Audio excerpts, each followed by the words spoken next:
But I really don't have any regrets. I really don't. I've lived exactly how I've wanted to. I've tried my hardest every single time. I didn't win the matches that maybe I should have always won, but I really gave it my all. So that for me is enough.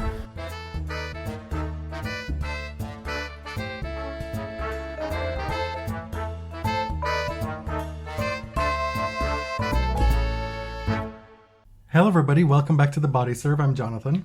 I'm James. The 2023 French Open is in the books. A 23rd Grand Slam title for Novak Djokovic. A 4th for Iga Swiatek. I mean, I guess reasonable people should have expected those two winners before the tournament for various reasons. Yeah. In hindsight. While it gives me no pleasure that that was the winner, it does give me some that I was right. Before the tournament, folks counted him out. Before the match with Carlos was seen as a heavy favorite by a lot of folks, which to me was shocking. And as that match turned out in that semifinal, doubly shocking. Because, wow, what a moment of discredit. We're going to talk about cramping later, and it may or may not change your mind. Carlos has suffered from cramping in a few high-profile matches, and, you know, we hope it doesn't continue to be a problem, but it wasn't even that far into the match against Djokovic that this cropped up. I just checked my Body Serve Fantasy League on the TNNS app, and it says that I was 9th for the tournament.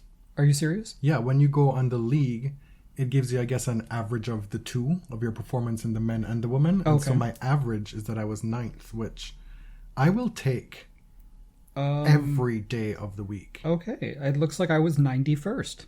Oh. I gotta tell you, I did not check this at all during the tournament. I don't know why I hope people have fun doing the brackets, because I do not. What were your individual point scores? I don't know. How do I find it? Men's and the women. I tied for 89th for the women. That's because I picked the finalists to lose in the first round. Stupidly. And 81st in the men. What were your individual scores? 106 points, I guess. In what? In the men's. In the men's you had 106. I had 126. Okay. And I finished 22nd.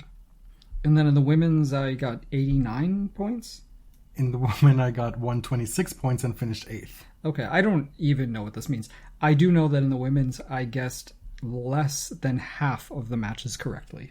Oh. That's not good. No. Not great. I was a stone's throw from picking the finalists on the women's side. I wanted to pick Muchová over Zheng Qinwen. Yeah, you know, it was a big swing. We've got to take big swings in these.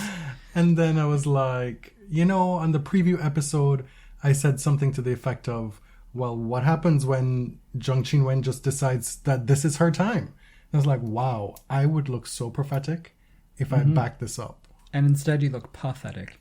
Terrible. Okay, we have to talk about both the men and the women. I would like to keep the men's part short. And I know this is it's not balanced, it's not objective. I just don't want to talk about it. I just don't care. We had so many people in response to us saying we're going to record Monday evening requesting to skip the men altogether. Okay. I guess we have a well-cultivated audience. Yes. Let me say it first, because I don't want to be considered like the worst hater in tennis. Novak has won 23 slam singles titles. He makes it look easy. He makes his opponents look slow, tired, useless. And sometimes they are, if we're being totally honest.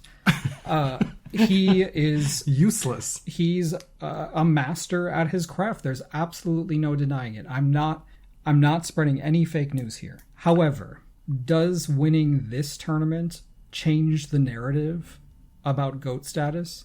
I don't think so.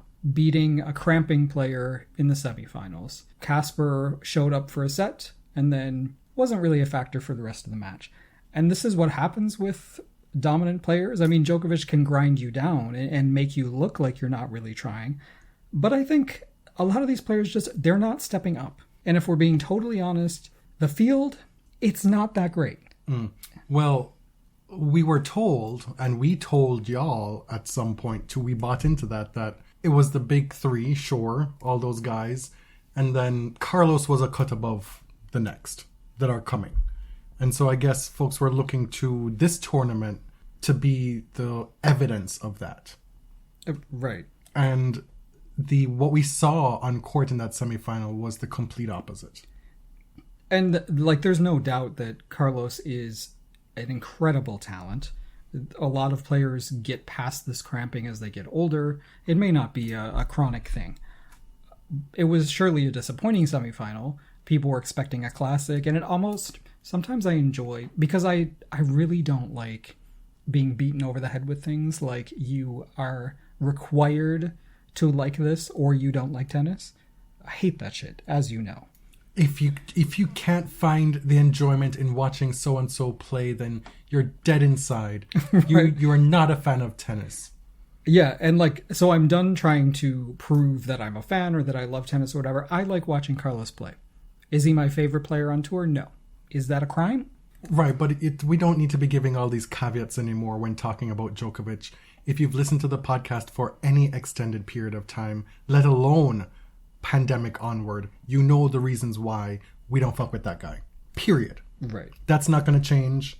His behavior gets just this worse. Week. Just this week. It continues to degenerate. Right. So you see a lot of otherwise reasonable tennis reporters saying, talking about the many adversities he's overcome, and then just like slipping in quietly the adversities that he himself caused, as if though they were all equal. It's a constant quest to just be able to talk about him under the narrative that they want to talk about him under. The convention of, well, this guy statistically has the most this, that, the other, and so we must talk about him in this way. And necessarily, those statistics must brush all those other shortcomings and misgivings under the rug. No, we don't do that. Yeah. Among reporters, it's like the rush to be first and the most superlative. So it's like, oh, I knew he was the GOAT in 2012. Just like, can we just watch the match and see what happens? You know? I just thought of a new title. What? The Next Degeneration. Oh, no. Oh, God. Well, speaking of, I mean, so we've heard about this supposed new big three. I almost choked when I heard who was in it. So Carlos, yes, definitely. Uh-huh. But the other big part of the big three is Rune and Sinner. What? Rune, who got beaten incredibly badly by Casper Ruud and who has not proved his fitness in 5-set matches. Sinner, why? We've spoken enough about Sinner in the past few weeks. He's made semifinals. He's played the best players, some in highly competitive matches. He's beaten Carlos a few times, but how is this the new big three? We don't need to have a new big three. Right. I'm just saying, like, you had this lineup in the quarterfinals that looked really good. And then it was just like flop after flop. The entire men's draw was flop after flop after flop. I mean, Zverev, that came close to a tank against Ruud. That was a pathetic performance. Well, he says, though he doesn't want to talk about it because he doesn't want to take away from Casper, he was injured. Okay. Fine. It was still pathetic. He's not somebody I'm ever inclined to believe is telling the truth, but... It was delicious. It was a delicious result. Delicious. We were talking the other day. I've always found it hard to like put my emotions to the side and not be a hater when the player I wanted to win doesn't win. So we'll talk about it again during the women's stuff. But you're going to go there. I find it so difficult to just turn that off and talk about Djokovic in an objective way because I just want to be a hater. Right. And for me, I'm in my embrace my don't give a fuck era because right. I refuse at my big age and after having done this for so long to get worked up about this stuff. Like 23, 5 years ago, I would have been disgusted. No, I don't care. I don't care. Like this is our sport. This is our GOAT. And people will say, "Oh, you're just mad because he passed Rafa." Honestly, I never ever expected Rafa to get to 22. I never did. Did I even don't expect Rafa to get to care. 17? Like, I do not care if Rafa never passed Roger. Like, it would have been okay. I have moved on with my life. I just don't like the guy. Period. The point is, this 23-22-20 business was totally unforeseen. Nobody saw this coming. Federer coming back in 2017 and winning more, madness. Right. Rafa coming back and winning an Australian Open from 2 sets to love down, winning multiple more US Opens. No, who saw this? And so we're at a point now where Djokovic, the most able-bodied of them all, he's going to keep winning. He's like barely showed any impact of his age. These guys are barely putting up a fight against him. He will go into Wimbledon. I mean, who's stopping him there? Unless he gets injured. No, Nobody the is calendar stopping year him. Grand Slam is on the table. It is, of course. Squarely. And of course the US Open is his toughest major, but still. My issue with men's tennis right now is who is stopping him? He's 36 years old. Yes, he's the greatest. He looks to be in great shape. But see, I don't even he's know. supposedly injured. You know, in the first set of the final, Twitter is like, oh, Novak is gassed. Like, do you hear yourselves? Have you ever watched this man play a Grand Slam final? You think he's gassed in the first 20 minutes?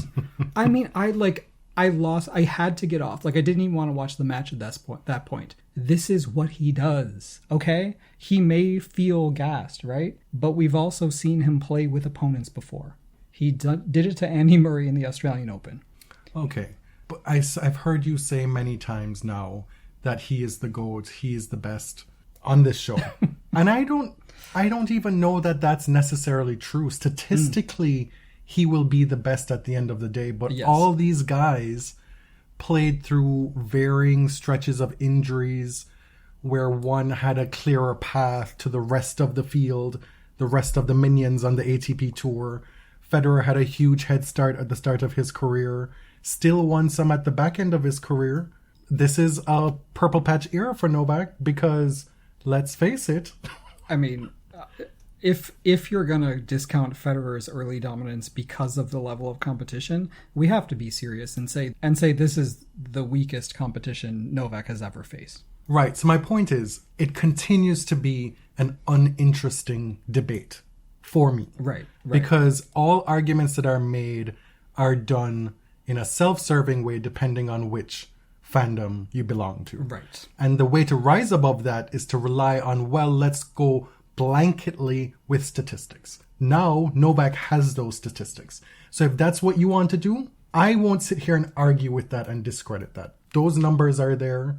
It's a prism through which many athletes have been revered, judged across all sports, the most in your field, right? I just think that there is more to it with these three particular men. Right.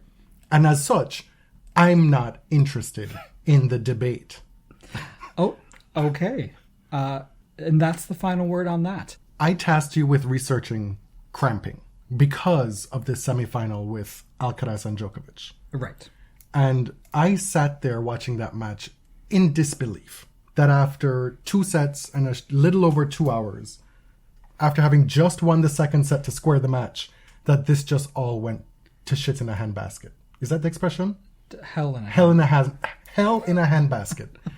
And then to recall that this happened to him against Sinner in Miami not more than 3 short weeks ago. Right. And myself and a lot of the viewers are sitting there like, what is going on? And then we're fed these, what sound like non-scientific terms by Jim Courier, by John Wertheim, talking about, quote, nervousness cramps, and dehydration cramps. And they're 2 different kinds. And while they're both difficult to overcome in the moment, one is more likely or possible for you to overcome than the other. And let's try and pinpoint which one it is that Carlos has based on how he's moving. And the whole thing just seemed like a total mess. I'm here to tell you that there's a lot of misinformation in that. So you did your homework. I did. Another thing I wanted to know was, is this bollocks? And as such, is the rule against getting medical attention because of cramping seen as a loss of physical conditioning unfair? Right. So first of all, cramping is not considered an injury because there's no trauma. It's a condition that happens, and it's unfortunate, but there's nothing that you did on court. You didn't fall and sprain your ankle, you didn't bash your face. It doesn't get a timeout because it's not considered an injury. They call it a loss of conditioning. And I think that when we call it a loss of conditioning, it shifts the blame to the player. Like, we assume that, well, it's the player's fault and that therefore they can't get any medical treatment. And the thing is, the causes of cramping are poorly understood still. But scientists are studying it. Not just poorly understood by non-scientific people, by the scientific community itself. Doctors and scientists, they're still trying to fully understand what causes cramping. But the idea of nervousness cramps, or that feelings of nervousness cause cramps, there's not really scientific evidence for that. There was a story in Tennis Majors. Oh no, we're not doing that. That relied on, the source was a physiotherapist. And the headline talked about cramps are a nervous issue rather than a physical issue. In English, the way that we use nervous is generally colloquially. Sorry, not colloquially, but more figurative. Nervous is an emotion. When you can say that it is a nervous system problem, and you would be probably correct. But there's no evidence to say when I'm nervous or when I'm feeling anxious, I get cramps. Okay. Well, when this is being talked about on air, I think a lot of folks can relate to it, even if you're not an athlete. Yes. Where in moments of great anxiety in your life, your body just locks up. That whole idea of your legs become jelly all of a sudden, and you can't really walk. Sure. Yeah. Your body has some kind of response to a heightened event in your life that you're experiencing. Yeah. And so why is it a stretch that could happen to an athlete who is trying to perform these great physical feats while also possibly feeling those feelings as well? Yeah. Okay. There are a few kind of mechanisms that scientists point to. One is, we've heard the dehydration thing, but it is a little more complicated than that. It could be a water and electrolyte imbalance that causes it. So you'll see people being treated with salt tablets or some kind of saline those liquid. Little squeeze gel things. Right.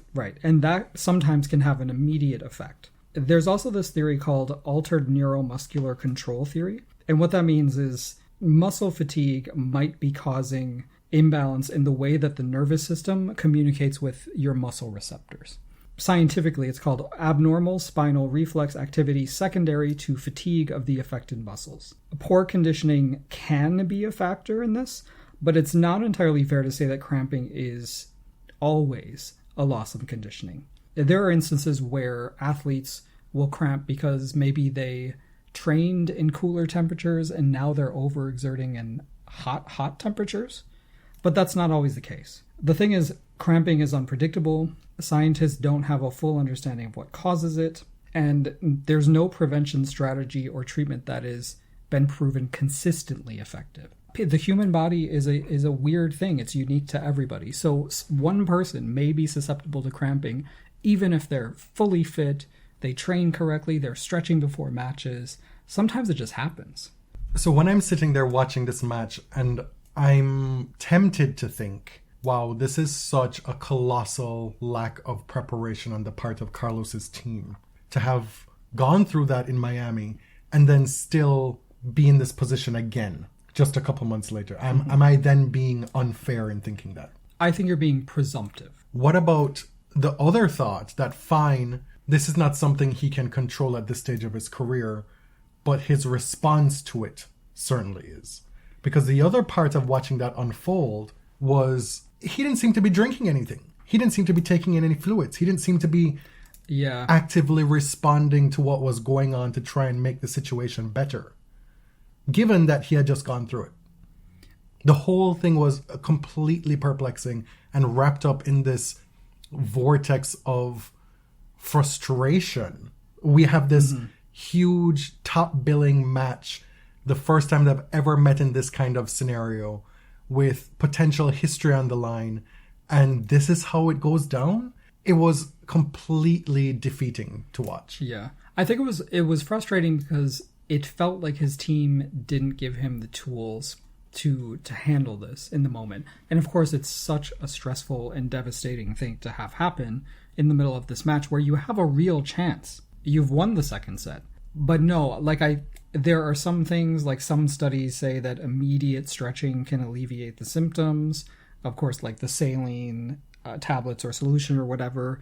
But it's possible that you cramp and you never recover within a match. But it felt like he was not armed with any of those intervention techniques to be able to manage it mid-match. It showed a lack of experience. It showed the complete opposite of what is his biggest strength in his game. The youthful exuberance, the caution to the wind.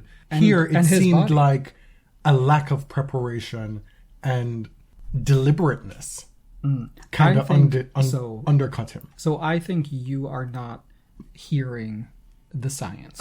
That's what I think. I think the point is we cannot sit on the sidelines and say this is what caused Carlos's cramping. Nobody can. Jim Courier can't. Nobody can. No, I've accepted that. I'm saying I'm focusing on the response to it in the moment now. Okay. Because that felt amateur to me. Like, we forget how young he is because he's performed so well. But his body is what elevates his great hands and his brain and all those physical gifts he has. Like, his body is not like his peers. It's better, right? That's why he's better. And this moment showed, wow, that thing can really betray you in a big moment. So is that all your homework done? The assignment's complete? That's it. I mean, you had me reading scientific articles and stuff. I don't read science. That's not my bag. Well, this week it was. Yeah, but I am here to say, let's not talk about nervous cramping in a real scientific way. One more thing before we move on. Mm-hmm. We cannot talk about this men's draw without talking about Casper Ruud. Yes. This was a guy who looked a shadow of himself. The narrative surrounding, he looked a shadow of himself this year, right? And the narrative surrounding him and his great 2022 season was that he overperformed. He overperformed his talent. This dude somehow made 2 slam finals and, we just really shouldn't expect him to do it again. And here he is. He made the final of the French Open. He backed up that result from last year, defended all those points. Instead of plummeting down the rankings, he remains at number 4. And he deserves an enshrinement in the Body Serve Hall of Fame for his win in that semifinal against that guy. Honestly, after the quarterfinal and the semifinal, I was pretty much poised to stan Casper. I really enjoyed watching him. Of course, I've watched him before, but I never really believed it. But this is his 3rd major final. The book on him was like that he couldn't win big titles, and he still doesn't have a big title. But again, like 3 runner-up finishes in slams. You know who doesn't have that? Tsitsipas, Rune, Rublev, Sinner. You know, the new big guys or whatever. They don't have that. Casper's overlooked in this conversation. Right. It's unfortunate for him, though, that he's had to play those guys in the finals. Yes. He's had to play Carlos, he's had to play Rafa, and he's had to play Djokovic. Mm-hmm. He's never won a set off Novak or Rafa. And so that continues, that narrative continues, but he's still putting himself in position to win. That photo of him after losing the first set in that final, where he's just sitting looking forlorn in his chair, shirtless, hang it in my living room. You like the sad boy aesthetic? I enjoyed it. Mm-hmm. All right.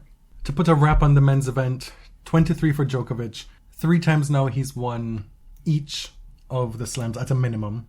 Mm-hmm. What do you call that? A triple career Grand Slam.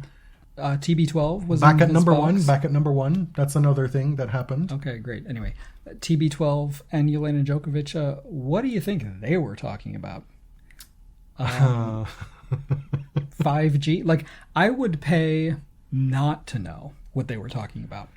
I wonder what circles they run in for that to happen. I think we know. At this point, I'm surprised Aaron Rodgers wasn't there. On the women's side, we had a surprise finalist, but a finalist that pleased damn near everybody in tennis. Karolina Muchová playing Iga Swiatek for the Roland Garros title, and at a set and 3 love up, it looked like a par for the course in any kind of final against Iga Swiatek, and Karolina found her way back. Wow, it was a great final. And as I said before, it's so hard for me to enjoy these things in the moment sometimes when the person I wanted to win doesn't win. And I can't even tweet for a day after because I don't want to disrespect the other person. I really don't. But I was not happy. You were really nasty to me because for years now on this podcast, I have been championing Karolina Muchová. And I've been known as somebody who is a fan. And yet I found myself in that final, not even consciously, but just an emotional body reaction, rooting for Iga to win. Mm-hmm. I think you should look inside, because I don't like that. You always talk about how you don't like the dominant players. I understand. It is what it was. Anyway, there's nothing wrong with Iga. Like, I'm not an Iga hater at all. No, but it's clear at this point you're not an Iga lover. That much is clear to me, at least. I'm not a stan. But that's not because, like, I object to her. It's just, like, other people move my spirit more, you know? You think that there's, like, some unfair play going on there with her at times? We're not going to talk about this again. We talked about it last year at the U.S. Open. No. It's not that big a deal. Like, the thing is, her opponents have said it's not really a big deal to them, so I'm done with it. But Muchova's run was just so inspiring and incredible to watch, like... Had she won that final, it would have been one of the greatest slam runs. Really? Period. Starting off against Sakari in the first round and beating her in straight sets. Coming back from 2-5, 30-40 down in the semi-final in that third set against Sabalenka and winning the last 5 games. Coming back against being heavily down against the freight train steam engine Swiatek in a slam final to push it to 6-4 in the third. Like, this was a banner event for Karolina Muchová. In an incredible competitor, absolutely beautiful to watch. And you hear that all the time, but it is just, for me, so cool to watch Muchová play tennis. Big serve, beautiful backhand. She moves incredibly well. She's looking to come to the net.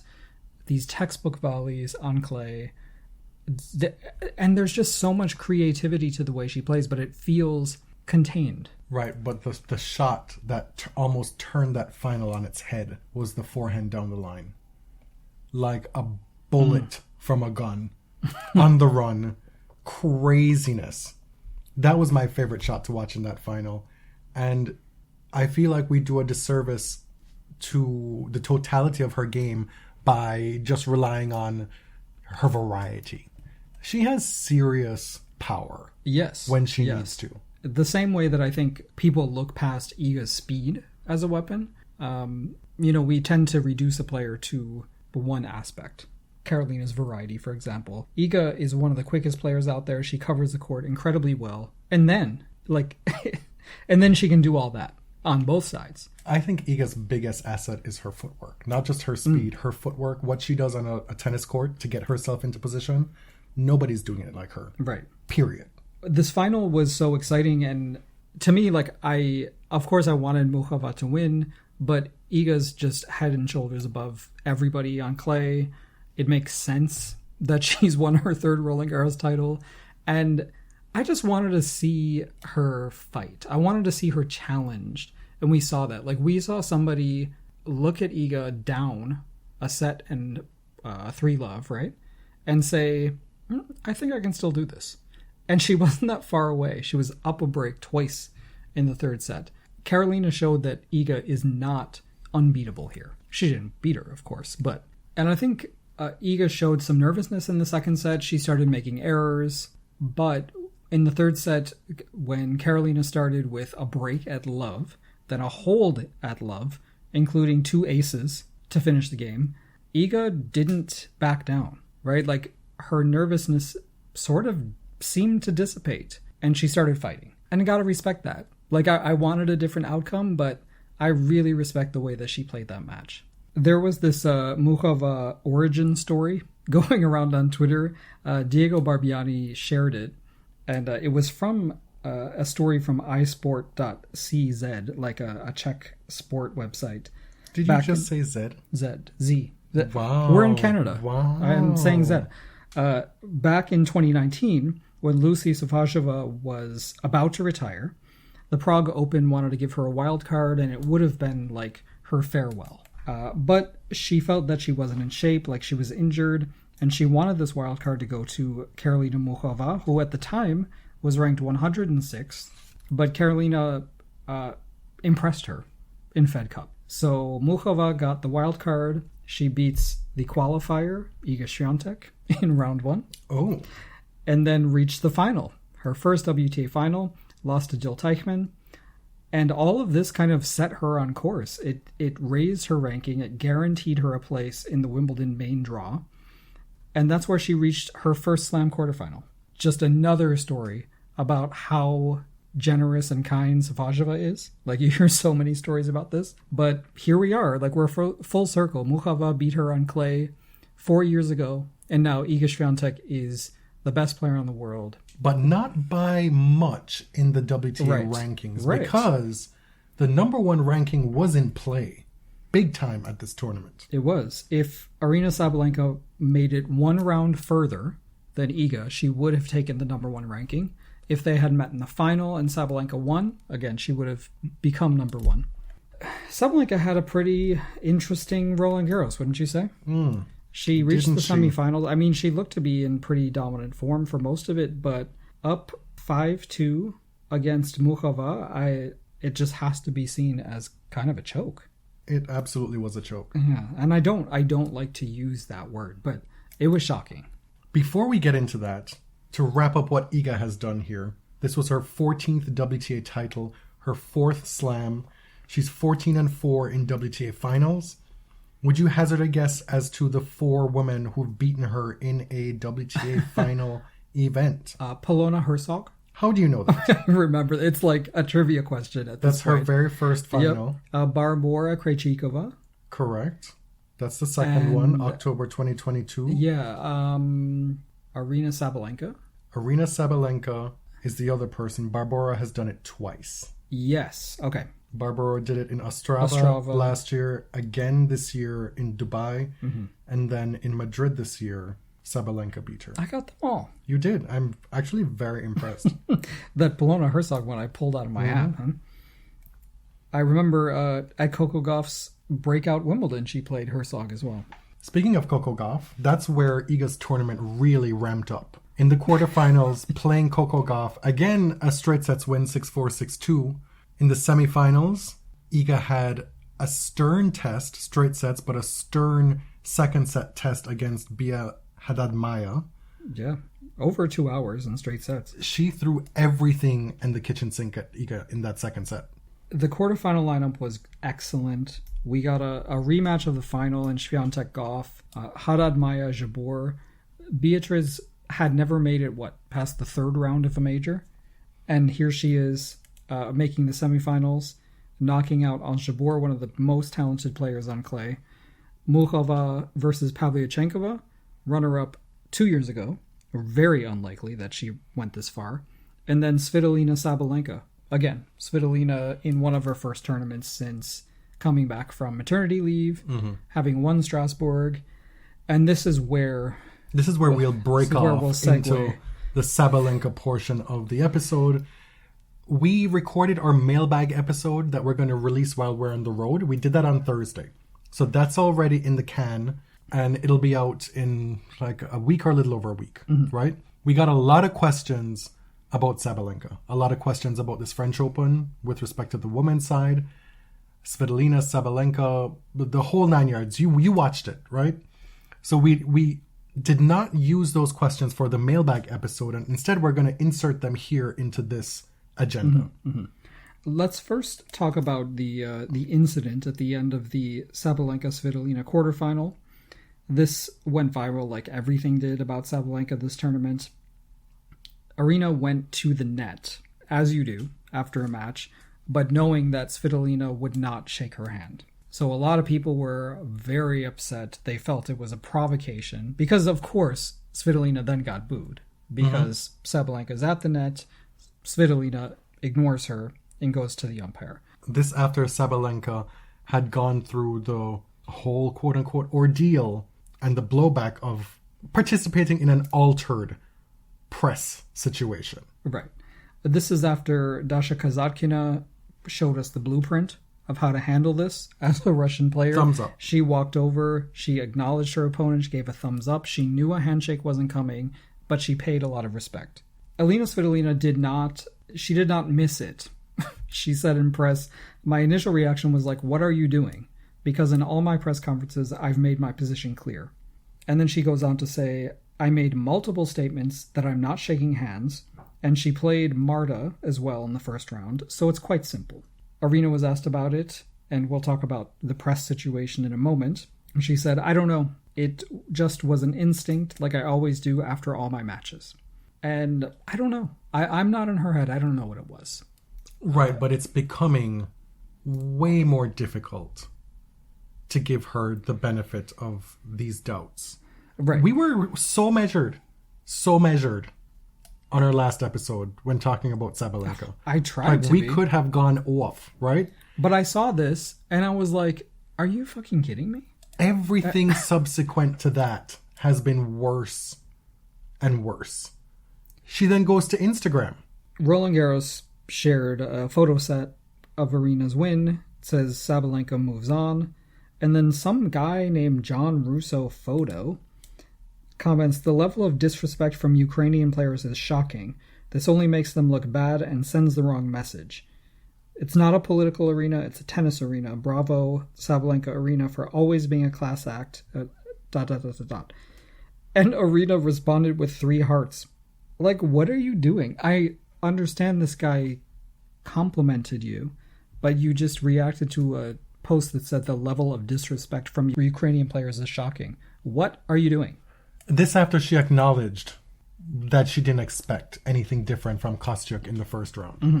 So now we're supposed to practice this willing suspension of disbelief that it just slipped her mind in the moment. All of a sudden, everything that has informed her Roland Garros experience to date has gone out the window, and it just slipped her mind. So we'll get to a couple of those questions now. Dr. Mop submitted, maybe y'all don't want to get into it, but your takes on the Sabalenka et al. Political situation. I'm a fan of Arena and want to stay a fan, but how does one integrate/evaluate when the private and public personas of our quote-unquote idols are so disparate? That is a good question. I mean, this is a question of our age, isn't it? Like separating the art from the artist. No matter how much I want to think myself above these things, we create parasocial relationships with people we don't know. Like, that's just the reality of being online in this day and age, for being a sports fan, for basically seeing a famous person craft a presentation of themselves for the public. We don't know who they are. Like, we don't call them at home. It's fun to follow a player throughout the course of a tennis season. And then those tennis seasons spill on to future tennis seasons. And you get to follow the career trajectory of these players. See them develop, get better. See them move past prior struggles, improve, and get better. And we've talked about it. We've had our decades-long faves, and they're mostly all gone now. Mm-hmm. And what are we going to do as fans of tennis going forward if we don't have somebody else to stand?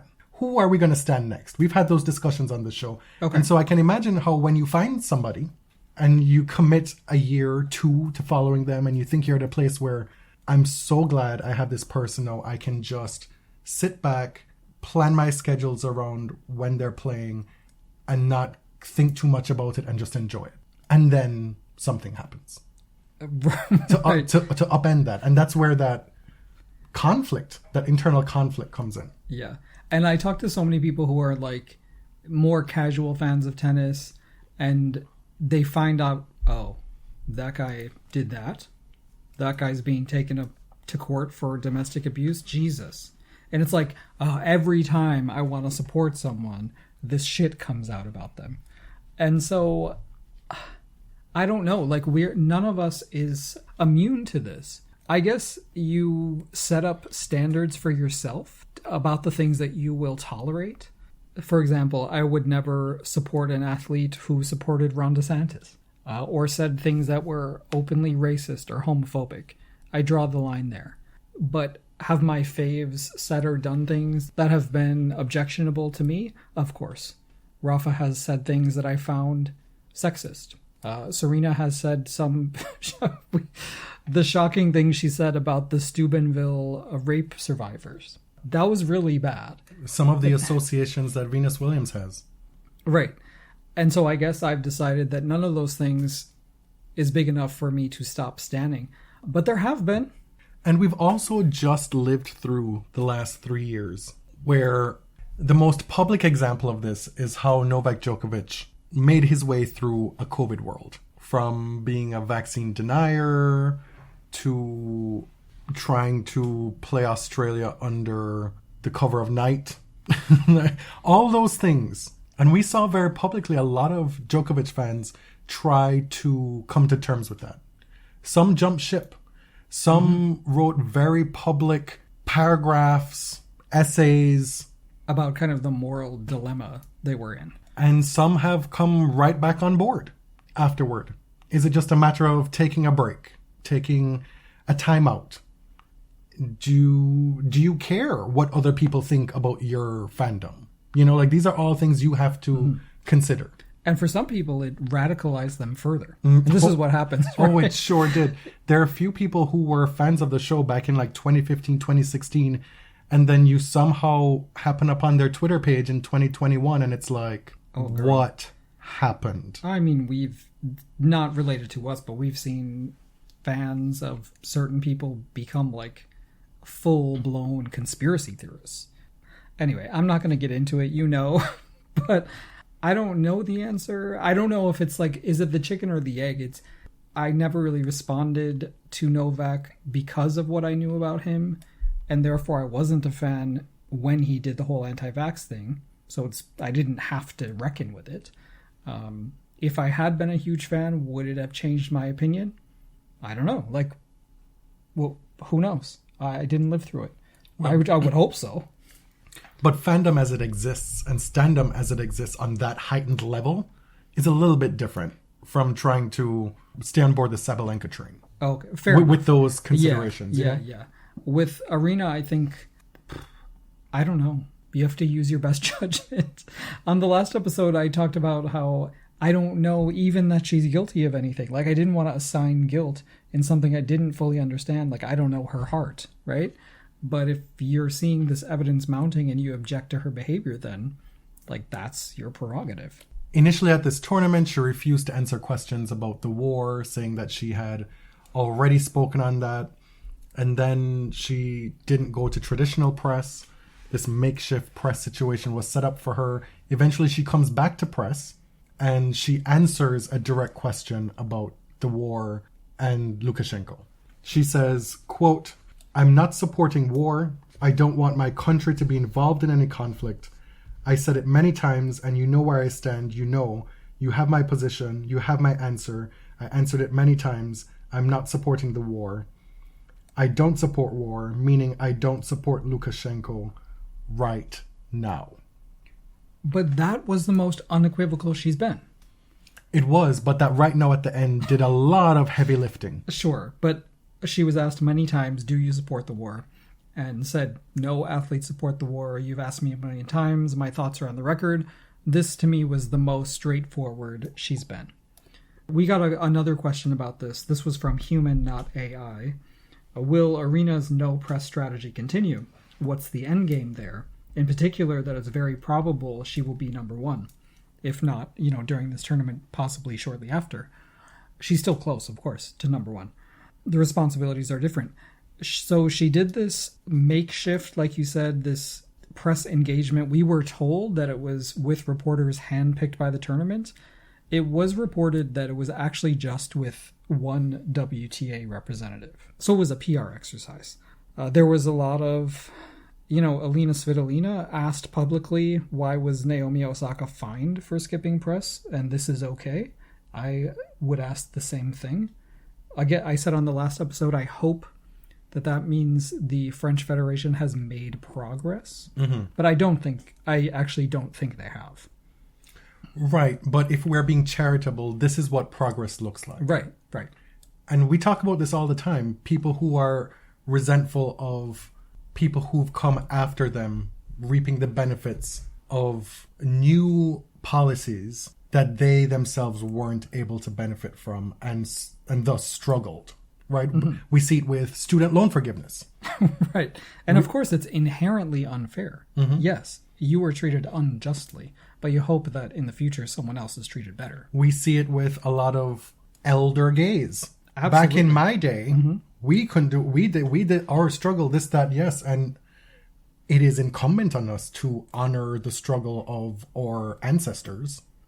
Right. But it's also incumbent on them to be grateful for progress. That they suffered and it was deeply unjust, but future generations shouldn't have to. Yeah. So in a much smaller version of this, Naomi had to do this ritualistic act of disclosure and confession and say, I have depression and I have mental health problems, and the way that you reacted to me was really fucked up, which it was. And of course, Naomi would never say it like that. Have the Grand Slam bodies lightened their approach when someone says they are having mental health issues and they need to back off of press? Maybe. I hope so. And these are not the same things. No. Right, but the slam and tournament approach to players should be more blanketed than just one specific thing that Naomi Osaka dealt with. Right? And we don't know what the behind-the-scenes negotiations were to make this happen.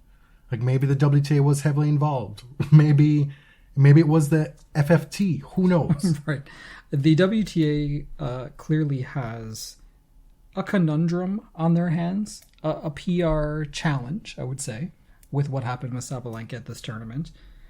To answer your question, she did come back to press. Obviously, we saw it. She talked about the Svitolina match, the handshake controversy, and she said, I do not support Lukashenko right now. When for a lot of people, supporting him at any point would have been a problem, would have been a deal breaker, right? Yeah. Which is why I said that right now does a lot of heavy lifting. Yeah. Anyway, there was one more question about this. This is from Damien, and he asks, where do you land on players having an obligation to speak up on issues like war or political issues that are current but don't involve countries at war? LGBTQIA plus representation, for example.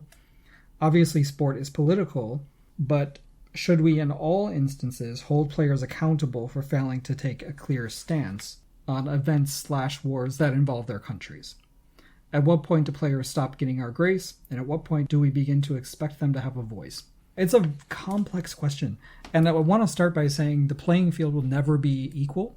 So players who come from Western powers, from G7, from the UK, the US, they will never be held to the same standard as players from Russia, from the global south, any of that. We are insulated because we are world superpowers. We're the tennis powers.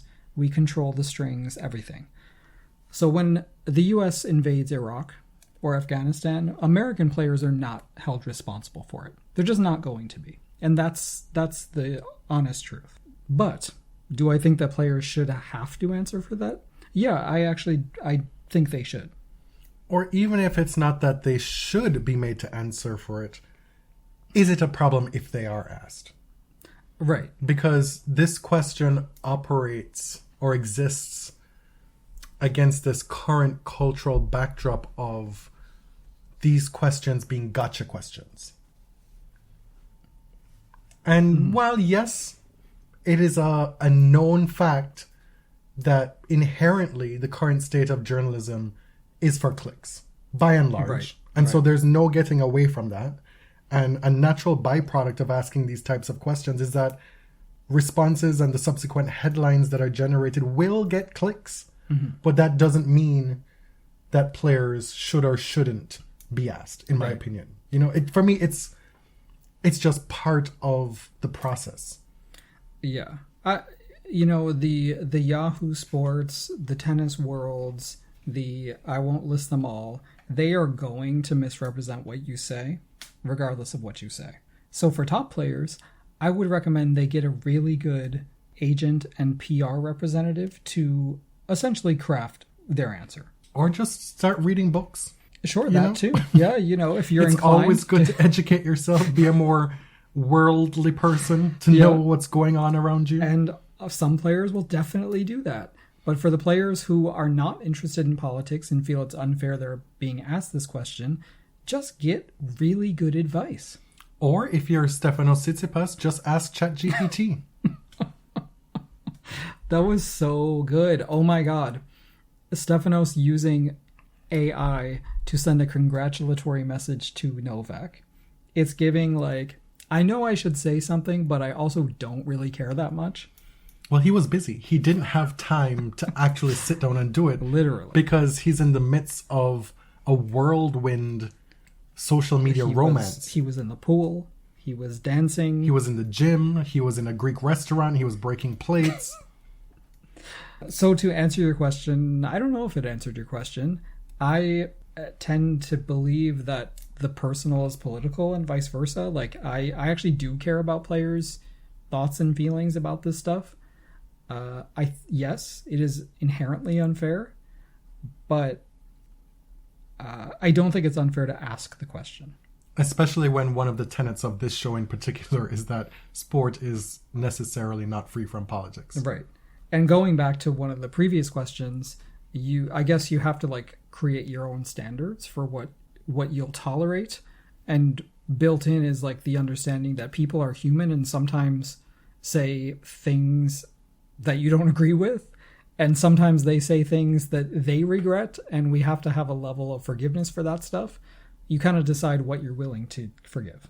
Sometimes you give them more leeway to say, well, I'm not going to take a firm stance right now, see how it plays out, until they give you the unequivocal response right now. Mm-hmm. And then you make a decision. I tend to Did you get it right now? Oh, no. Sabalenka. Oh, I got it. Okay. I did not get it. Really threading the needle there. I tend to give less leeway, I guess, to people like me. To white American men, I give them no leeway at all. Okay. Because I think in general, other people have never been given that benefit of the doubt, so I give it to those people instead. Also, it's important to try and pay attention to when people are operating in good faith.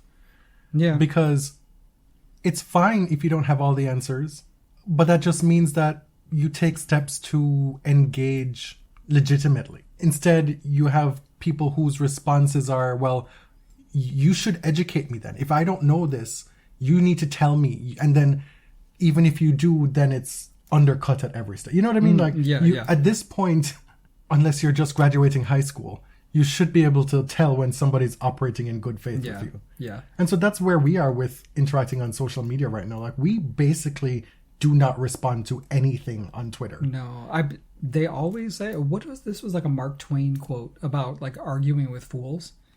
It just brings you down into the dirt when you argue with someone who's operating in bad faith and just wants to dunk on you and whatever. That's dunk on me. That's okay. You can do that on your own because I'm not participating. What was it? During the last couple of days, we tweeted something about how there was a graphic that showed that Novak Djokovic had broken some streak, some Steffi Graf record. Had a number of Grand Slam streaks of 20 matches won, even though he didn't play the U.S. Open last year. And it was the fourth time he had a streak of 20. And it's just come on. And so why are we using the women's records all of a sudden? All out of nowhere, of course. Now the women's records matter. And so somebody quote tweeted, somebody who follows us, mind you, on the Body Serve Twitter, to say, but if the women's record wasn't mentioned, then you'd have had something to say about that too. And my approach is clearly you want to dunk on us, that's fine, but do your homework maybe. Listen to the show. I mean, that's not something that would ever concern me. No. Anyway. Okay, moving on to doubles. The big story in doubles, of course, was the default of Miyu Kato for hitting a ball at a ball kit. Well, look at what we have here. Damn. Okay. So in this match against Boskova in Sorribos Tormo, Kato was casually hitting a ball back to the ball kids. It hit the ball girl, and she started crying. She was upset. A tennis ball can hurt, even if you don't think it's being hit very hard. The perceived embarrassment of the situation can cause any number of reactions. You know, Yes. the focus on the crying of the ball girl, I'm not here for that. Yeah, Because this was not something of her doing. She was there doing her job and she did it. Nowhere in her job description is there for her to maintain composure when she's hit with a ball unnecessarily from a tennis player. Yes. So what we're not going to talk about is why or why not this girl cried. Like, if I'm at my job where I don't even know if they pay them. I found conflicting reports online, by the way, because I know people want to know. I don't know if they're paid at Roland Garros, but at my job, I'm going to cry if I want to. Okay? So that's not a thing. The controversy was that folks on Twitter saw, or they perceived, Boskova and Sorribos Tormo instigating the situation with like big snitch energy. Giving that Rafa pointing across the Yes. net at Djokovic. So the umpire apparently missed it. He missed that the ball girl was crying. The other team was like, hello, do you see what's going on here? And then Twitter just went off on that team. And it was hard for me, like, first of all, the Eurosport video was geo-blocked, so it took me days to even see the incident. Then when I saw it, it was still hard to, like, understand what happened. It certainly didn't look good for them. But can I say that they caused a default? No. This is the umpire's job. Because even if they brought attention to it after the fact, the umpire shouldn't have missed it. Exactly.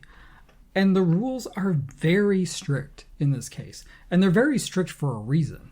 Because we've seen players act reckless on court, very luckily avoiding hitting people. Nick Kyrgios has done it a number of times. And like Nini Leaks, he will say something like, well, did you see it? Did you see a racket hit somebody? Did you see that ball hit somebody? Was it on tape? Nini said, if I choked someone, was it on camera? No. I think it's more like Donald Trump. He will say, we will say we know what we saw, and he'll tell you didn't. Right.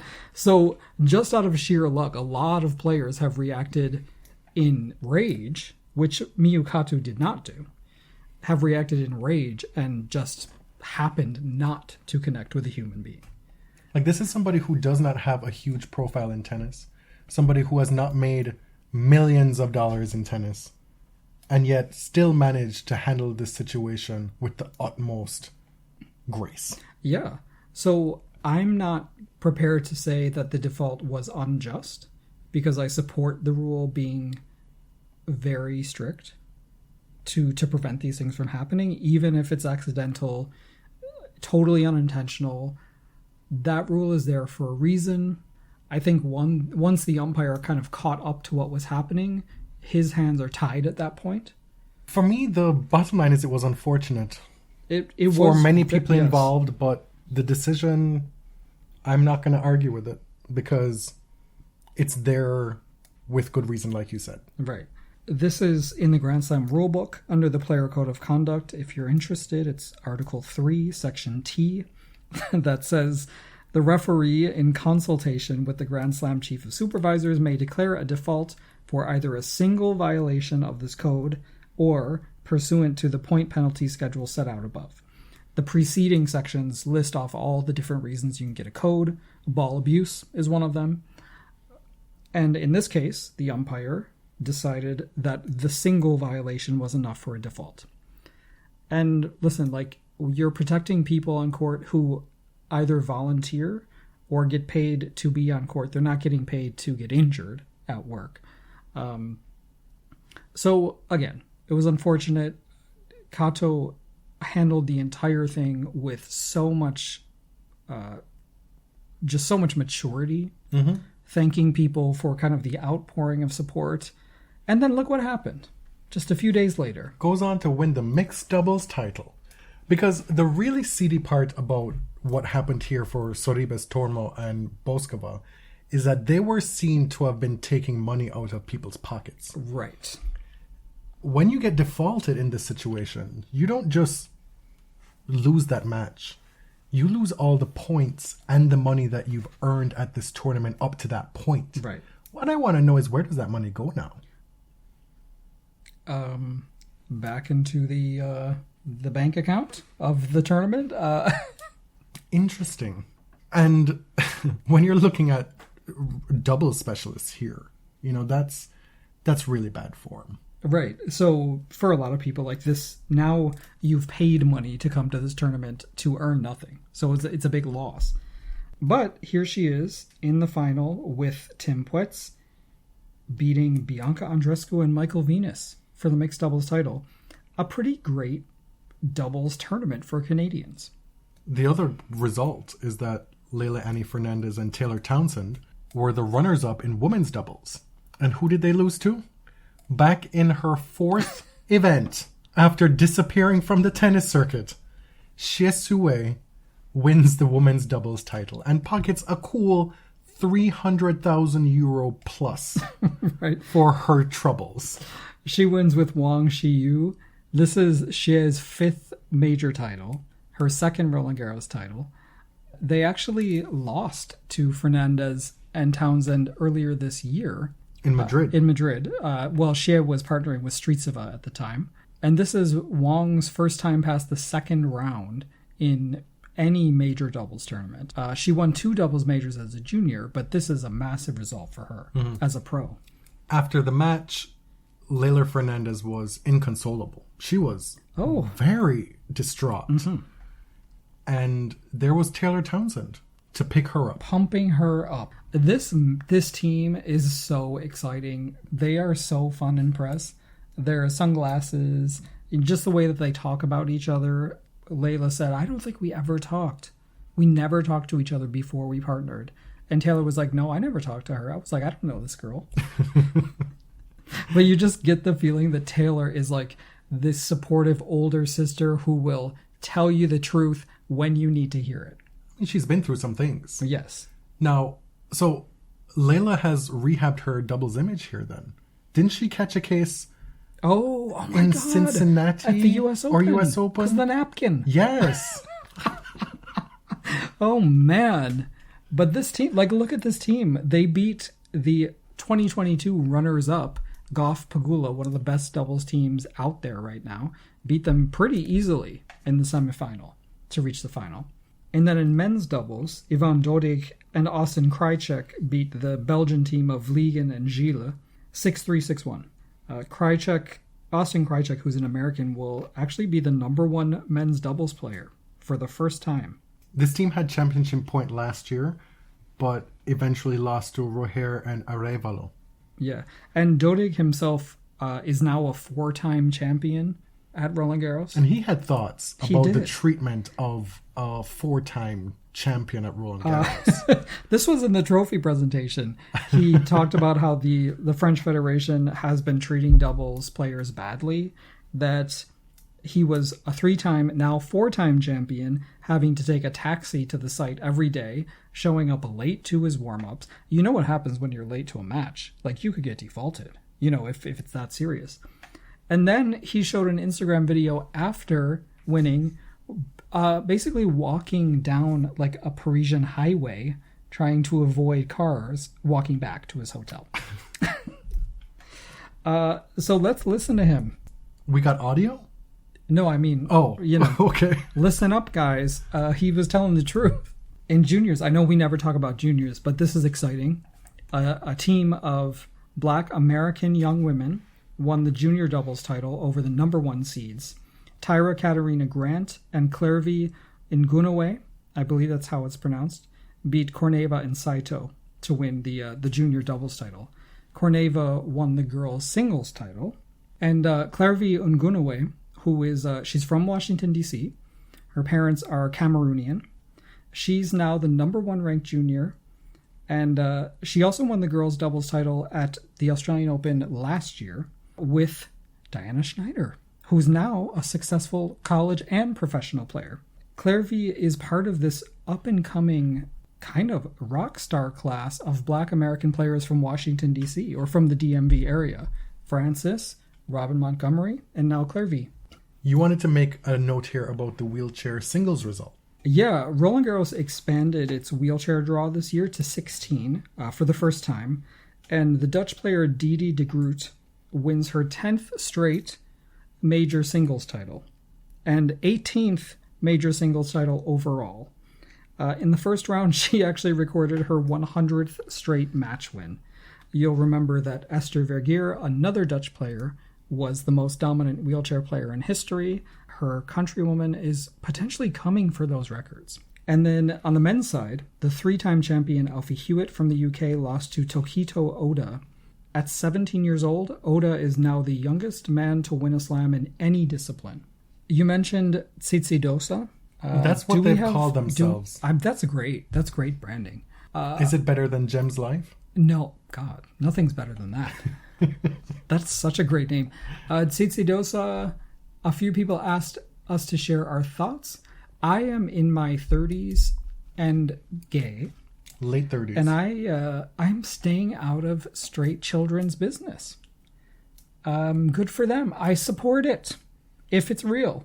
Do they need your support? I'm not going to hate on it. Aside from the fact that it does definitely feel like a PR relationship, but whatever. Who am I to judge? I don't know what I'm supposed to think about this. The whole thing is just funny. Like, Tsitsipas is a weird dude, as it is. And the rollout of this relationship has felt, I was going to say coordinated, but it feels aggressive. Aggressive. Haphazard and aggressive. And one thing is for sure, it's just all over the place. It's like purposely intense, it feels like. Okay. He's a horrendous dancer. That much is clear at this point. But he's trying. It seemed like such an interesting pair to me. Because Paula, at least in Breakpoint, came off as so grounded, smart, thoughtful. Wow, you're listing all these things as being polar opposite to Tsitsipas. Yeah. And Stefanos is kind of like galaxy brain. Well, Badosa is 25. And Tsitsipas, how old do you think he is? Isn't he? I don't know. Is he like 23? He's 24. Okay. So they're similarly aged, both at the top of their respective professions. Badosa's ranking has gone down. The top? Okay, she's less accomplished. Her ranking has gone down in the last year. But they are both high-profile players. Yes. Put it that way. Definitely. Some people are speculating if this is a Netflix romance. If this is to done... revive this flailing franchise. Whatever it is. We just learned that Paula and what's his name, Juan Betancourt, that they just broke up. Paula had this insanely chiseled model as her partner for years now. Right. And they're no longer together. People on Twitter seem to know way more about that situation than I do. Everybody said that he is consistently unemployed. I don't get what the joke is because I don't know enough. I'm not even sure if they mean literally unemployed. It's just the fact that he's always there and he's not part of her team. He's not a physio. He's not a, Maybe you're thinking that that's a bit too literal. Perhaps. But yeah, I'm just going to say, like, if they're happy, I'm happy. I want the best for everybody. If they're happy, that's their business. It's none of mine. Exactly. Any other thoughts to wrap up? Yeah, I want to do a quick look ahead to grass because we're not going to have another tennis episode until our Wimbledon preview episode. Yeah. The next episode will be our mailbag episode, and then we'll come back with the Wimbledon preview, provided nothing crazy happens in tennis. We will take a mic with us in case we have to do some makeshift recording. I swear, if somebody does something fucked up in the next 2 weeks, I'm going to be really, more mad than usual because we're on vacation. Andy Murray just won a challenger on grass. He becomes the oldest challenger winner in history. Mm-hmm. And it's a big one. It's the Surbiton Trophy. The grass season is very short, so you tend to get good draws here. Milos Raonic is back for the first time in 2 years, winning his first match against Kecmanovic today, easily, throwing down aces all over the place. It seems that he may not be back for the long haul. I saw a clip today that he said that he had told people, I guess privately, that he was retiring in 2021, and now he wants to play in front of his family one more time. Okay, I would like Milos to be back. I would like him to shift the wigs of some of these top players. I'm all for it. I would specifically like him to draw one of the top players in the early rounds at Wimbledon and decimate them. Okay. And what else? I mean, Berrettini is losing pretty badly on grass. Yeah. I mean, it's his first time back. He lost routinely today to Sonego, I believe. Yeah, 6-1, 6-2. On the women's side, I think we have a pretty exciting grass season shaping up. Sabalenka. Wimbledon final between Karolina Muchová and Ons Jabeur. Right? Like, Muchová is doing all this stuff on clay. Let's watch what she can do on grass. She has multiple quarterfinal appearances at Wimbledon. Yeah, exactly. Yelena Rybakina, who is the defending champion, who's standing in her way. Some say that's the thing that really put the women's draw off its axis when she had to withdraw from that tournament with a viral illness. Yeah, that was a huge blow. We're also going to see Iga Swiatek gets criticized for her performance at grass. Let's see what she comes with this year. I think this grass season will be super exciting on the women's side, and the women's side only. Also be prepared to be complaining about the surfaces, about how quickly they deteriorate, Yes. how slow they are. We just had a women's match today go almost 4 hours. On grass? On grass. Oh, Lord. Oh, no. About how people get injured on this surface. Mm-hmm. About how the goats are falling on their asses on center court. You have rain delays coming back from the rain delay, checking the surface, players being uncertain. Like, you're always just one bad slip away from calamity on this surface. Yeah. In a way, it feels archaic, outdated, bad for the environment. We know. Like, why are we still doing this? Just because Wimbledon says so. Well, that being said... Because it's not the grass of old. This is a slow-ass surface. So what are we doing here? But they'll tell you it's the same. That being said, we will be at the grass court tournament in Berlin next week. The Bet1 Open. Never thought I'd go to an event called the Bet1 Open, but here we are. This will be our first grass court tournament in attendance. Mm-hmm. What, we've played one? No. What's the distinction? They don't know us. Maybe we have. You were a top junior in Rochester, New York? Yeah. You were killing the Greece circuit? Anyway, I know you're like a grass court hater fully, but I grew up loving grass, and I still have some nostalgia for it. But the older we get, the less fully we give of ourselves to the bullshit. Fine. Anyway, we'll be in Berlin soon, and that's that. That's clay. The clay season is mercifully over. Not something I usually say. My name is Jonathan. You can find me on Twitter at tennis_John. And I'm James at ElliotJMR. 2 L's, 2 T's. You can find everything BodyServe related at linktree.com/thebodyserve. Thanks for listening. Till next time. Thank you. Thank you very much.